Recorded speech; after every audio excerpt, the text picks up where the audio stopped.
here today with Heather Morgan. Heather Morgan, and you're with the Corps. U.S. Army Corps of Engineers. What district are you with? I'm in the New York City office. So you're in the New York City office, but you're down here in Missouri. How did you get here? I got selected due to the fact that I'm a landscape architect. What's the total cost of a project like this? Right around $1 million.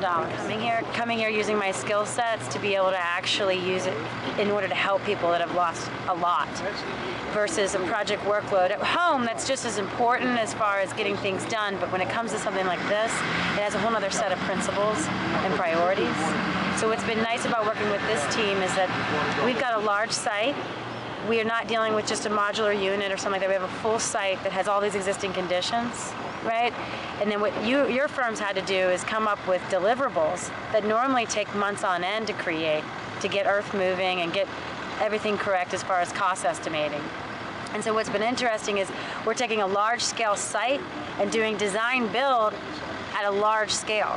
And that's not easy to do. What's really nice about this team is that we've been able to take a design build situation but things that normally would take 4 to 6 months. I mean, anywhere else in the private sector, this complex would probably take how long to build? And so you do the site planning, site development, set up the construction documents, put it together, have a pre-bid conference, throw it out for bidding, people would come back, you'd select a contractor, and then you'd build. And how long would that take? We gave them a notice to proceed 10 days ago. What you guys had to do was come out to site visit a little bit, gather loose numbers on what you think this would cost, and then give us a grading plan and everything else, like the speed of light, in order for these guys to start moving earth. And we did that. And you did that. Well, that's good. Now. And you did that. There was a lot of pressure involved, and there was a lot of, I need this now. And me calling Brad on the weekend. Right. But that was what was tough about it, is it was a long-term project brought down into a very short period of time. Okay, I'm here with Stan Schultz, the owner of Schultz Summers Engineering. Stan, can you tell us a little bit about how SSE became involved in this project? Yeah, we got a call from C&M contractors one afternoon on a Wednesday. He said that they've been contacted by the Corps of Engineers and on behalf of FEMA to come over to Joplin, where the tornado happened in May, and look at building some athletic fields for the high school that was destroyed by the tornado. So we just felt like it was our part of what we could do for our fellow Missourians to get this underway. What this project is to get the high school some athletic fields that they can use. We got a baseball and a softball field here, and then soccer and football fields behind us. It took us 9 days from the time we were contacted to the time that C&M had a negotiated contract for $972,000 to build 4 athletic fields, so that the high school would have get their life back to normal as soon as possible. So Brad Albritton is our manager of our Branson office. He was the engineer dispatched over here to come over with the owners of C&M, and we basically threw everything we had at this to get it done as quickly as possible, and it basically meant we just dropped everything we were doing in the Branson office, and Ron, our designer in the office, put this design together as quickly as possible. Brad worked with him side by side, for days on end, pricing bleachers and scoreboards and such like that. So it was a little bit of a strain, but it sure was worthwhile to see that this project's already being built.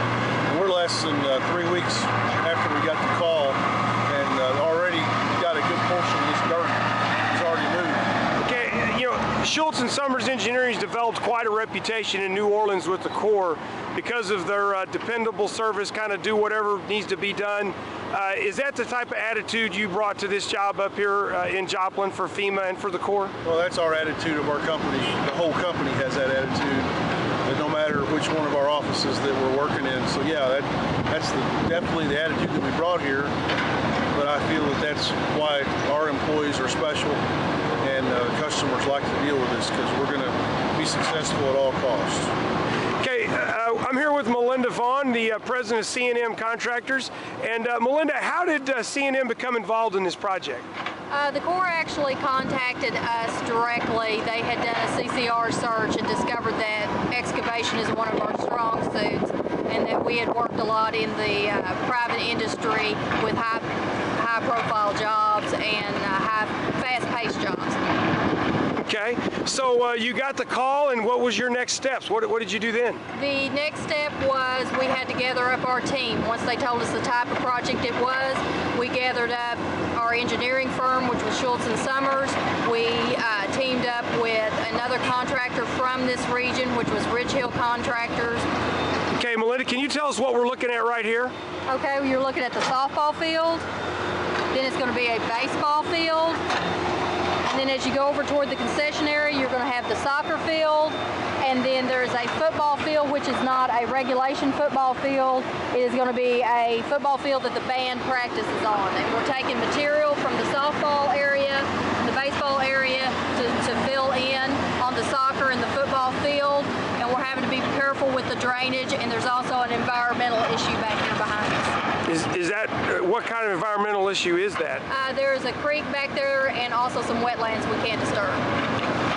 Okay, so I'm here with Charlie Bass, the one of the owners of C&M Contractors. Charlie, you guys have worked on a lot of projects in the past. How does the emergency nature of this project compare to some of your past jobs? Well, we've done several Walmart jobs. It has to be built within a 6 or 7 months time frame. This job here was an emergency situation. They had to get the ball fields ready for the kids to go to school. In September, the Corps got a hold of us. We assembled a good team together. In 9 days, we had a design. We had to design this project, be able to start building it, and within 9 days, we had negotiated. We had designed, negotiated, and was ready to go to work on this project. Have you ever seen anything like that in the private sector? No, sir. Not in the private sector or even in normal Corps work. With this as an emergency situation, they have people here that are here to work. They're working 7 days a week, 12 hours a day, and they do work. And there is paper being done, and the work is being done right, and they really take care of the government's money on this job. They really work hard at that. Now, you've worked with some of the Corps personnel, and I think, if I understand, that the Corps sent folks from other areas because of the emergency nature and sent them to here just for this project. What's it been like working with some of those folks? Oh, the people we've been working with, most of them been from New York. They have been super to work with. They're ready to answer questions. You have no problem getting them on the phone. Emails are no problem. They're all willing to work in late hours. If it's at 9 o'clock at night and I need an answer to a question, all I have to do is pick up the phone and call their cell phones, and they're ready to talk and discuss because they know this emergency is here, and they work hard to get it all done. Okay, I'm here with Sean Bass, who is the project manager on this project for C&M Contractors. Sean, can you explain to us a little bit about what's going on here in the background and what the plan is on this project and how you're going to make this happen? Yeah, the plan is on this project, we're going to be moving the biggest bulk of the dirt over here to the soccer field area, moving approximately on the whole job site around 17,000 yards. And the reason why we're trying to keep this a balanced job site so we don't have to haul in a bunch of extra material. And then what we will end up doing is bringing in approximately 2 inches of topsoil to cover all 4 fields out here, and then grow sod so we can get a quick stand of grass. After we get the fields up, we'll end up having to put in some concession stand areas, some dugouts, fencing, the lights for the field. Okay, so now, Sean, we're here on August the 10th. How many days have you guys been on this project so far? We started moving August 2nd or 3rd, somewhere in there, and phase 1 is to get the soccer fields and football fields done first, and we are going to get them done by the 1st of September. And then when will the baseball fields be finished? Those, I believe, should be wrapped up fairly quick because of the dirt that we're moving from the baseball fields should follow right in behind the soccer and football field. So basically you're saying that by the middle or toward the end of September, there's going to be grass out here, lights, and the kids are going to be able to use this facility? That's what our whole plan is. Doing emergency operations is when you really get to see Americans helping other Americans and rebuilding things for each other. And I think that's where any American generally can fall. And it's really nice to be able to come here, help people, but then work with other teams and contractors here